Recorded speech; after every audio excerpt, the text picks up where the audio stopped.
Continuous mass system के moment of inertia निकालने सिखा रहा हूं, लेकिन उसमें पहले मैं दो थ्योरम बताऊंगा। वो थ्योरम आप उनका कोई भी नाम रख सकते हो, आप उन्हें एमबी थ्योरम बोल सकते हो।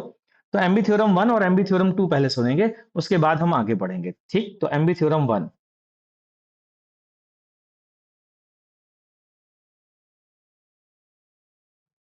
ध्यान दीजिएगा।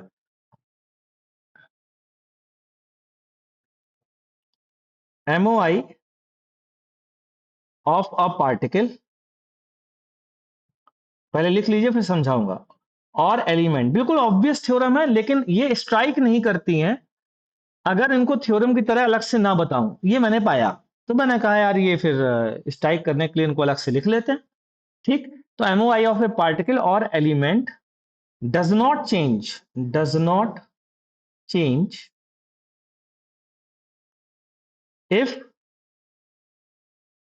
it is displaced parallel to the axis, if it is displaced parallel to the axis।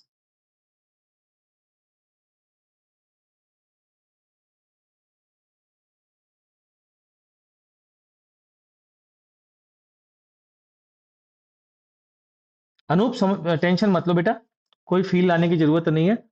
Feel अपने आप आ जाएगी, निश्चिंत रहो, ये मैं विश्वास दिलाता हूं तुमको। ठीक, have faith. MOI of a particle or element does not change if it is displaced parallel to the axis। Simple, बिल्कुल सिंपल, लड्डू थ्योरम है। मतलब ऐसी कोई हाई फाई चीज नहीं बता रहा हूं, लेकिन लोगों को स्ट्राइक ही नहीं करती भैया। ये एक्सेस है, ये क्या है, ये एक्सेस है। अब यहां पर एक m मास का एक पार्टिकल है, m मास का एक पार्टिकल है, या dm मास का एक एलिमेंट हो सकता है, कुछ भी हो सकता है। मैं बड़ी सिंपल सी बात कर रहा हूं भाई। मैं कह रहा हूं एमबी थ्योरम सिंपल ही होगी यार, टफ थोड़ी ना होगी।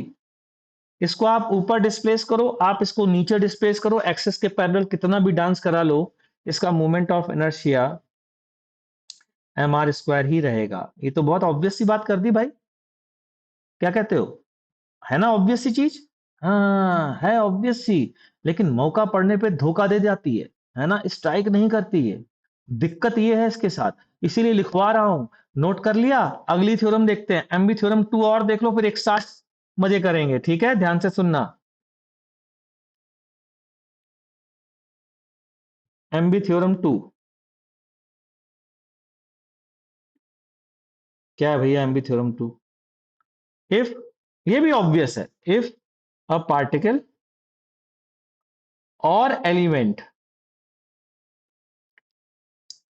Moves around a circle, moves over a circle over a circle around the axis, around the axis and perpendicular to it, and perpendicular to it, then its MOI does not change। ये भी बिल्कुल common sense वाली है ना? फिर भी क्यों लिखवा रहा हूं, थोड़ी देर पेशेंस रखना, समझ में आ जाएगा। ये है एक्सेस ऑफ रोटेशन, ये है एक्सेस ऑफ रोटेशन। ठीक है, मैं कह रहा हूं कि किसी भी पार्टिकल को इस सर्कल पे अगर आप घुमाते हैं, किसी भी पार्टिकल को आप इस सर्कल पर घुमाते हैं, इस m मास का ये पार्टिकल है, आप इस m मास के पार्टिकल को यहां ले जाते हैं, या इस m मास के पार्टिकल को इधर ले जाते हैं, किसके अराउंड? रेडियस एक्सिस के around, and in a plane perpendicular to the axis. तो इसका मोमेंट ऑफ इनर्शिया हमेशा क्या रहेगा बच्चों? mr square. ये भी बड़ी कॉमन सेंस वाली थ्योरम हो गई, इसमें क्या यार, है ना? हाँ, बिल्कुल बिस्वल, सही कह रहे हैं आप, एकदम चकाचक कह रहे हैं आप, बहुत बढ़िया कह रहे हैं आप। ये कॉमन सेंस वाली थ्योरम है, लेकिन स्ट्राइक नहीं करती जब कॉमन सेंस की बात आती है। तो इनका यूज देखते हैं, जरा ध्यान से सुनना। सबसे पहले फर्स्ट एक एग्जांपल लेते हैं। MOI of a ring about an axis perpendicular to it and passing through its center. Its center. ठीक भाई, ये थ्योरम निरंजन थ्योरम लिख लीजिए सभी लोग। ये थ्योरम का नाम है निरंजन थ्योरम। ठीक, आगे कोई थ्योरम आएगी किसी और बच्चे का नाम बता दूंगा। सब एमबी थ्योरम खत्म, इसका नाम है निरंजन थ्योरम। ठीक, अच्छा, हमसे बोला गया है कि ये एक रिंग है, ठीक है, और ये एक्सिस है। इस एक्सिस के अबाउट इस रिंग का मोमेंट ऑफ इनर्शिया हमें बताना है। ठीक है, एक्स रेडियस इसकी आर ले लीजिए, इसका मास जो है वो एम ले लीजिए।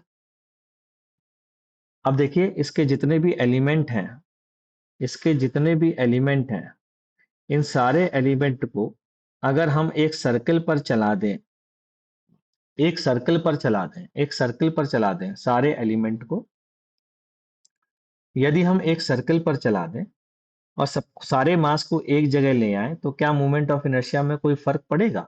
इन सबको मूव करा करके, इन सबको मूव करा करके यहां ले आए, तो सर्कल में मूव करा रहे हैं तो कोई फर्क पड़ेगा? नहीं पड़ेगा। तो इसका मोमेंट ऑफ इनर्शिया रिंग का कितना आ गया? mr square. Is that clear? ठीक,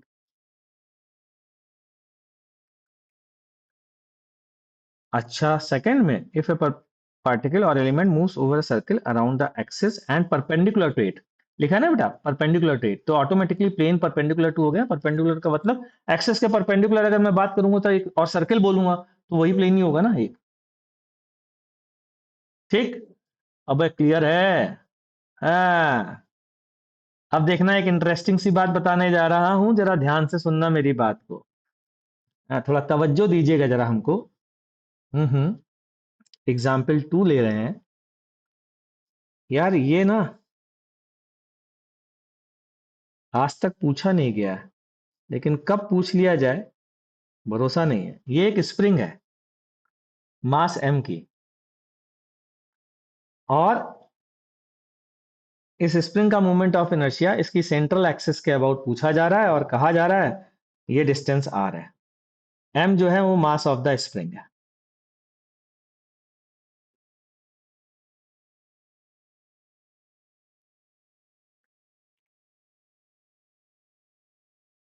हाँ बेटा, तुरंत होमवर्क करोगे तो बहुत फायदा होगा। तो ये है स्प्रिंग, ठीक, इसको करना है हमको, मोमेंट ऑफ इनर्शिया निकालना है। एमबी थ्योरम 1 और 2 निकालिए और काम करिए। सबसे पहले सारे एलिमेंट, जितने एलिमेंट आपको दिख रहे हैं, ये सारे एलिमेंट जो इसके पैरेलल मौजूद हैं, सबको कंप्रेस करके एक ही जगह ले आइए। सारे जितने ये सारे एलिमेंट है ना, इनको पहले ऐसे कंप्रेस करिए।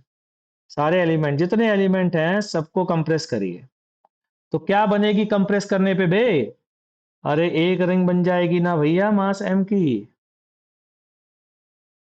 और रेडियस आर की, और रिंग का मोमेंट ऑफ इनर्शिया, क्या जब मैं इनको कंप्रेस कर रहा हूं तो एक्सिस के पैरेलल मूव करा रहा हूं क्या? तो एमबी थ्योरम 1 क्या कहती है? एक्सिस के पैरेलल मूव कराने से कोई फर्क नहीं पड़ता। तो मोमेंट ऑफ इनर्शिया कितना आ गया? mr square. ये लीजिए सरकार, क्या ये बात समझ में आ गई भाई?